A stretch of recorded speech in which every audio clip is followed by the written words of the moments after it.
Kemarin banyak dari kalangan Islam yang berduyun-duyung ke masjid meramaikan malam nisfu Sya'ban sambil membawa air mineral untuk didoakan. Ada yang baca surah Yasin 3 kali berjamaah dengan diniatkan untuk panjang umur, memperoleh rezeki dan mendapatkan husnul khatimah. Ada juga yang dilanjutkan dengan sholat sunnah.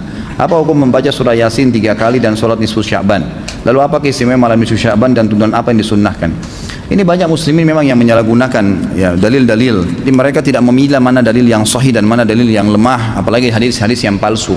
Hadis yang menjelaskan tentang masalah adanya solat di nisfu Sya'ban, solat secara khusus namanya solat nisfu Sya'ban itu tidak ada.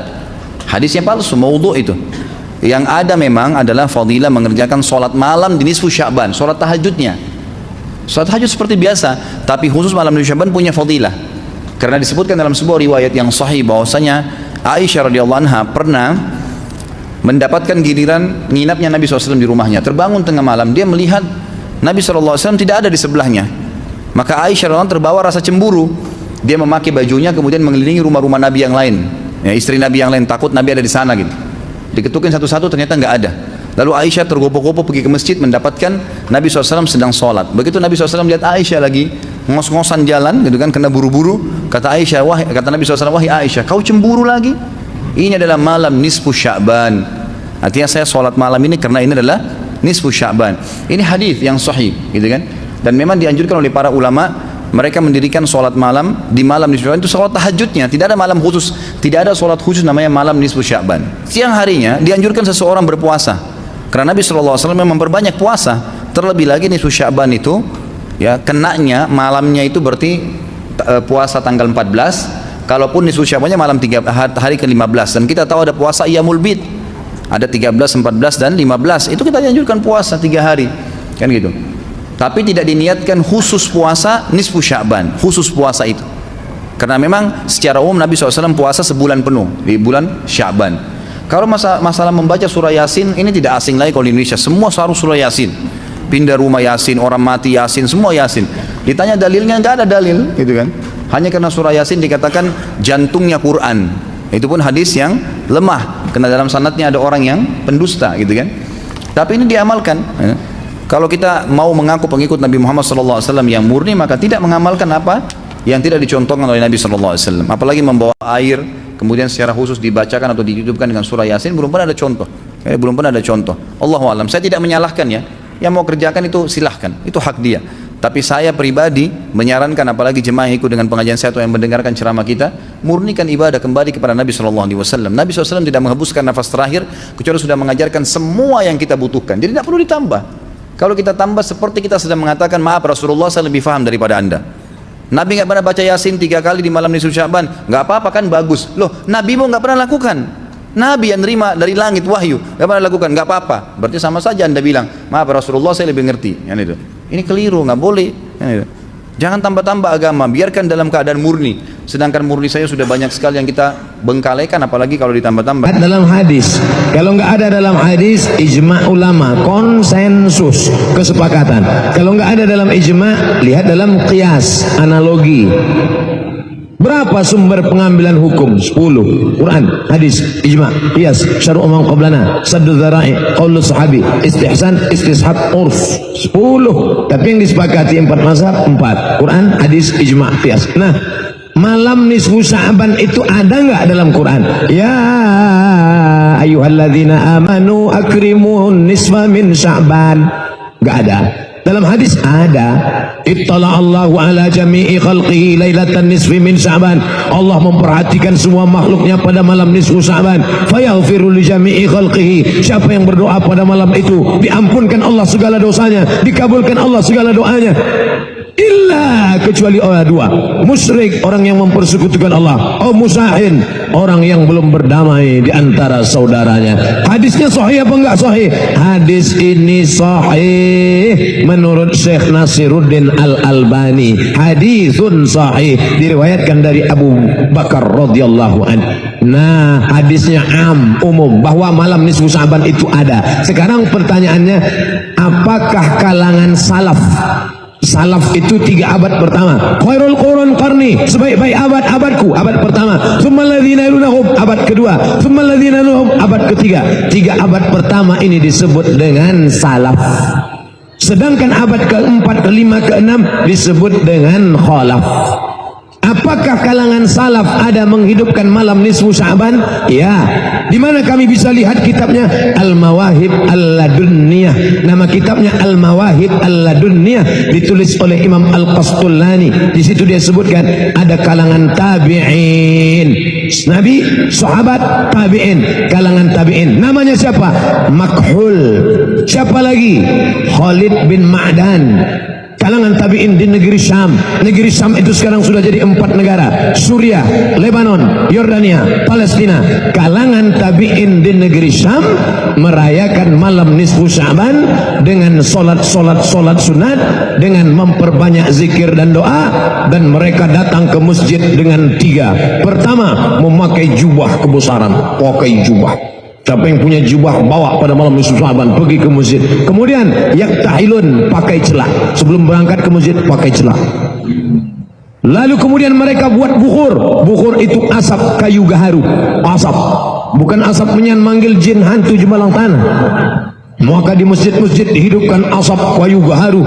Lalu kemudian ulama-ulama kalangan tabi'in memakai jubah kebesaran, pakai sorban. Lalu kemudian mereka pun menghidupkan malam itu di negeri Syam. Adapun di kota Makkah, Madinah, mereka tidak melakukan itu. Jadi antara sesama salaf pun ikhtilaf. Jadi kalau ada orang mengatakan sekarang salaf nggak ada ikhtilaf, siapa bilang salaf nggak ada ikhtilaf? Salaf negeri Syam ramai-ramai menghidupkan malam nisfu Sya'ban. Sedangkan salaf Makkah, Madinah, malam nisfu Sya'ban dihidupkan di rumah masing-masing. Kenapa berbeda? Saya lama menganalisa, mencari jawaban. Kenapa berbeda? Ternyata salaf negeri Syam mereka bertetangga dengan Romawi. Sedangkan orang Makkah, Madinah nggak punya tetangga kafir, nggak perlu menunjukkan syiar.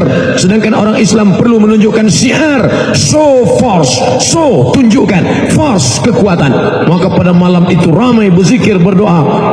Astaghfirullah, subhanallah, walhamdulillah, wala ilaha illallah, wallahu akbar. Orang-orang yang mau mendirikan tempat ibadah yang belum dapat izin, yang selama ini dia ngelihat, oh orang Islam itu dikit, ternyata malam itu dia lihat ramai, hebat umat Islam. Ini adalah syiar, malam nisfu Sya'ban adalah syiar. Tapi Nabi nggak nyebutkan ibadahnya apa. Memperbanyak solat sunat, solat sunat wudu, solat sunat tasbih, solat sunat hajat, solat sunat taubat, solat sunat mutlak, solat sunat tahajud, solat sunat witir. Bagus. Saya nggak kuat lagi solat sunat, Pak Ustaz. Saya mau baca Quran. Baca Quran sebanyak-banyaknya. Baca Quran pun nggak kuat, Pak Ustaz. Gimana lagi? Duduk. Apa? Zikir. Pejam mata, zikir. Zikir pun nggak kuat, Pak Ustaz. Mati aja. Zikir kok nggak kuat. Itu mobil sudah banyak betul berzikir. Kijang Innova berzikir, Avanza berzikir, Terrano berzikir, Pajero Sport berzikir. Kok mobil berzikir? Itu tasbih yang nyangkut di kaca spion. Cabut mobil, kamu sudah berzikir 11 bulan ya. Malam nisfu Sya'ban gantian dong kita yang berzikir. Ini setiap kali pergi umroh beli tasbih sangkutin, nggak pernah dia berzikir. Jangan seperti jamaah umroh, lebih lama milih tasbih daripada bertasbih. Milih tasbihnya lama, bertasbihnya sekali butik 5.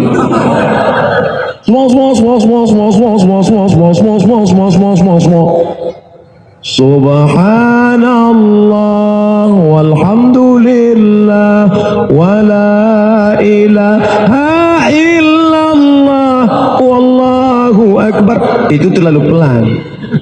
Yang sedanglah subhanallah, subhanallah, subhanallah, subhanallah, subhanallah, subhanallah 1000, alhamdulillah 1000, Allahu akbar 1000, istighfar 1000, salawat 1000. Apa dalilnya zikir 1000? Mana dalilnya? Abu Hurairah sebelum tidur malam bertasbih 1000 kali. Gimana cara zikir? Buka kitab Syiar A'lam An-Nubala. Dalam biografi Abu Hurairah ditulis oleh Imam Az-Zahabi, sebelum tidur malam bertasbih 1000 kali. Rahasia, dan ini diantara kita saja. Hadisnya dari An-Nasai, disahihkan oleh Syekh Muhammad Nasiruddin Al-Albani rahimahullah. Perhatikan baik-baik. Hadisnya dari sahabat Usama bin Zaid. Ja'a ila Nabi sallallahu alaihi wasallam sa'ilan datang kepada Nabi SAW sambil bertanya. Ya, apa pertanyaannya? Ya Rasulullah, ya Rasulullah, saya melihat Anda menunaikan puasa banyak di bulan Sya'ban. Saya melihat Anda menunaikan puasa banyak di bulan Sya'ban. Kenapa? Perhatikan kalimat Nabi-nya. Ya, qala Rasulullah sallallahu alaihi wasallam, maka dijawab oleh Rasulullah sallallahu alaihi wasallam, hadza syahrun yaghfulu fihi an-nas. Ini bulan yang banyak dilupakan oleh orang. Kenapa? Karena saat Rajab orang banyak puasa. Masuk bulan Hurum, ada kemuliaannya. Boleh puasa di situ karena puasa di bulan Hurum ada hadisnya. 4 bulannya. Ya, Dzulqa'dah 11, Dzulhijjah 12, Al-Muharram 1, Rajab 7. Sehingga saat Rajab banyak puasa. 9-nya Ramadan. Ramadan itu sudah jelas banyak orang puasa. Sehingga orang lupa ma baina Rajab wa Ramadan. Antara Rajab dengan Ramadan ada bulan ke-8 kata Nabi, banyak orang lupa. Ini bulan penting. Apa pentingnya bulan itu? Syahrun turfa'u fihi al-a'mal. Di bulan itulah, selama sebulan itu amalan-amalan kita akan diangkat, disampaikan kepada Allah Subhanahu wa taala. Hadisnya sahih. Wa ana uhibbu an yurfa'u amali wa ana sha'im. Dan saya akan sangat senang dan cinta ketika amal saya diangkat, saya dalam keadaan sedang berpuasa. Jadi teman-teman catat kalimat ini di 3 hadis berbeda. Jadi amalan kita itu diangkat, disampaikan kepada Allah ada 3 periode. Periode pertama setiap hari, waktunya cuma 2. Ini nasib. Waktunya cuma 2. 1 subuh, kedua asar. Saya ulang, waktunya cuma 2, 1 subuh, kedua asar. Kemudian sudah? Apa hadisnya? Ada. Ya. Yata'aqabuna fikum malaikatun bil-lail wa malaikatun bin-nahar fayajtami'una fi salati subhi wa salati al-'asri fasa'adu ila Allah Subhanahu wa ta'ala. Kalian itu akan diawasi, dicatat amalan oleh para malaikat. Maka malaikat siang dan malam berkumpul di waktu fajar dan asar. Maka mereka naik kepada Allah Subhanahu wa ta'ala. Fayaqulullahu ta'ala, ya, maka Allah bertanya kepada malaikat-malaikat itu. Allah Maha tahu. Jadi enggak nanya pun udah tahu. Enggak nanya pun udah tahu. Cuma untuk memastikan tugas ditunaikan dengan sempurna dan menunjukkan kepada hamba malaikat tidak akan mungkin menyalahi perintah. Quran surat 66 ayat ke-6, la ya'sunallaha ma amarahum wa yaf'aluna ma yu'marun. Kadang-kadang ada berita disampaikan itu bukan karena Allah nggak tahu, tapi untuk membuktikan kepada hamba, nih ciptaan saya nggak akan keliru. Kata Allah, bagaimana keadaan hambaku ketika engkau tinggalkan? Kata malaikat, taraktuhu musalliya, saya tinggalkan dia dalam keadaan salat kalau sedang salat. Taraktuhu naima, saya tinggalkan dia dalam keadaan tidur kalau sedang tidur. Bayangkan teman-teman, subuh, Allahu Akbar, Allahu Akbar, Anda sedang zikir di masjid, bersiap salat, malaikat naik menyampaikan kepada Allah. Allah katakan, bagaimana hambaku si fulan si Angga sedang apa? Sedang berzikir kepadamu ya Allah. Masya Allah. Bagaimana zikirnya? Sambil tidur ya Allah. Tidur. Zikir. Bagaimana keadaan hambaku si Hakam? Sedang salat ya Allah. Tinggalkan. Yang paling bahaya ketika sedang bermaksiat. Bagaimana keadaan hambaku ketika aku tinggalkan? Ketika engkau tinggalkan, ya Allah, dia sedang bermaksiat. Allahu Akbar. Anda bayangin aja lah, Anda aja disampaikan laporan pegawai menyampaikan kepada Anda, bos, maaf, saat kamu tinggalkan dia sedang dalam keadaan apa? Waduh Pak, dia sedang ngambilin aset perusahaan Pak. Pelan-pelan dia masukin tuh gini. Perasaan Anda bagaimana? Pecat dia besok. Untungnya Allah itu rahmatnya lebih tinggi daripada murkanya. Kalau mau tobat, saya ampuni dia, dorong dia untuk tobat. Nah itu subuh dengan asar. Kemudian yang kedua, setiap pekan. Setiap pekan itu berlangsung 2 kali, Senin dengan Kamis. Hadisnya sahih. Hadisnya sahih di hadis Muslim. Nabi SAW pernah ditanya kenapa beliau menunaikan puasa Senin dan Kamis, khususnya di hari Kamisnya. Hari Senin beliau jawab, hadza yauma waulitu. Hari Kamis, hadza yauma yurfa'u fihi al-amal wa uhibbu an turfa'a amal a'mali wa ana sha'im. Dan saya senang ketika amalan saya diangkat, saya sedang puasa. Nah, pertanyaannya adalah, lihat baik-baik. Kan tadi ditinggalkan sholat, kan?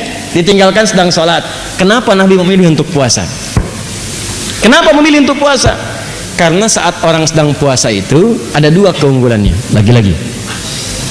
Yang pertama, ulangi. Kalau orang cuma sholat saja, maka berhenti di situ. Amalan sempurna bagus. Tapi kalau orang dilaporkan dalam keadaan puasa, maka dia punya 2 keunggulan. Yang pertama, Al-Bukhari, Kitabus Siyam, nomor hadis yang pertama, posisi paling kiri sebelah atas. Riwayat sahabat Abu Hurairah. As-siyamu li wa ana ajzi bihi. Kata Allah, puasa itu khusus untukku. Jadi puasa itu amalan khusus yang langsung Allah kasih pahalanya. Sholat itu amalan memang wajib, tapi amalan umum, semua orang juga sholat. Jadi ketika anda sholat yang catat pahala malaikat, tapi ketika anda puasa yang berikan pahala Allah langsung. Ya. Maka ketika orang puasa, sebetulnya ketika diangkat amalannya dilaporkan kepada Allah sedang puasa, maka lebih tinggi nilainya dibandingkan orang yang standar, karena pada saat itu Allah sendiri memberikan pahalanya. Satu. Dua, nah, yang kedua, orang puasa itu umumnya memiliki dua kemuliaan lagi tuh. Anda bayangkan. Apa dua kemuliaan ini? Yang pertama, orang yang puasa itu umumnya akan gemar meningkatkan amal solehnya. Saya kan sering katakan kepada anda, kalau orang nggak puasa, ketinggalan fardu aja perasaan biasa. Orang puasa itu ketinggalan sholat sunnah, gelisah hatinya. Coba lihat saat Ramadan, tarawih itu kan sholat sunnah. Tapi kalau ibu-ibu ketinggalan saf pertama, nggak sempat nyimpan sejadah di depan, kan nggak enak perasaan. Siapa coba di antara ibu yang pernah menyimpan sejadah saat malam tarawih pertama? Padahal sholat sunnah. Kan anda rebutan itu. Apalagi ketinggalan tarawih, nggak enak perasaan. Silakan cek. Apalagi besok ditanya, Jeng tadi malam kemana? Ada kok. Tuh. Sebelah mana? Aku sih posisinya seperti hadis Nabi, sebaik-baiknya saf perempuan paling belakang. Ada aja pokoknya tuh jawaban tuh. Nabi di bawah-bawah gitu. Tapi nggak enak. Kalau ketinggalan malah nggak enak. Orang kalau nggak puasa belum tentu punya kecenderungan baca Al-Quran. Tapi kalau puasa pengennya tilawah, berbuat baik. Itu keunggulan yang pertama. Yang kedua, saya sering katakan orang puasa itu orang paling hebat yang bisa nahan maksiat. Orang puasa. Silahkan cek. Mabuk, bohong, berkata kasar, gibah, berhenti saat puasa. Silahkan cek, berhenti. Demi Allah saya katakan. Coba lihat, anda mau nonton tayangan-tayangan yang buruk, yang haram, gosip, macam-macam, anda palingkan tuh. Jam 5 ada tayangan gosip, anda palingkan. Kecil apa dimatiin? Biasanya ditonton. Enggak. Kenapa? Ntar habis maghrib. Habis maghrib habis tayangannya. Ya. Dia tinggalin dulu aja. Ya. Kenapa? Nggak mau dia batal puasanya. Maka orang puasa itu kemuliaan pertamanya meningkat ibadahnya, kemuliaan keduanya maksiatnya bisa dia tekan. Maka berkumpullah sifat-sifat mulia ini. Jadi kalau tiap subuh dengan asar orang ini dalam keadaan sholat dia mulia, Senin dengan Kamis dia puasa dia mulia, apalagi bulan Sya'ban. Ada setahun, sebulan itu dilaporkan amalan setiap hari. Kalau yang tadi itu kan maaf, kalau yang tadi tiap hari subuh asar, subuh asar. Yang kedua pekanan Senin Kamis, Senin Kamis. Sebulan Sya'ban ini amalan setahun disampaikan kepada Allah. Dari Sya'ban kemarin ke Sya'ban berikutnya. Maka kata Nabi, saya pengen begitu amal saya dilaporkan dalam keadaan yang sempurna. Bagaimana ciri sempurnanya? Saya sedang puasa, karena saat puasa itu amalan saya meningkat. Yang kedua, saya bisa menahan maksiat. Tapi yang paling penting adalah persiapan Sya'ban itu adalah sebagai warming up, adaptasi menghadapi bulan Ramadan.